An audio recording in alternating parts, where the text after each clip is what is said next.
ஒரே மனிதனின் ஆணையால் முழு நகரங்கள் அமைதியாக காலியானது. பெயரை கேட்டாலே எதிரிகள் நடுங்கினார்கள். அவர் செங்கிஸ்கான். 13ஆம் நூற்றாண்டில் மங்கோலிய பழங்குடிகளை ஒன்றிணைத்து உலக வரலாற்றிலேயே மிகப்பெரிய நிலப்பரப்பு கொண்ட பேரரசை உருவாக்கினார்.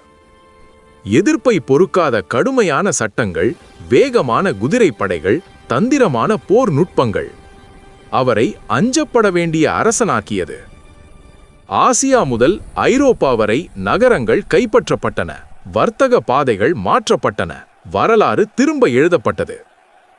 ஆனால் முரண்பாடு என்னவென்றால், அதே செங்கிஸ்கான் கிழக்கும் மேற்கும் இணைந்த உலக வர்த்தகத்துக்கும் கலாச்சார பரிமாற்றத்துக்கும் அடித்தளம் போட்டவராகவும் ஆனார்.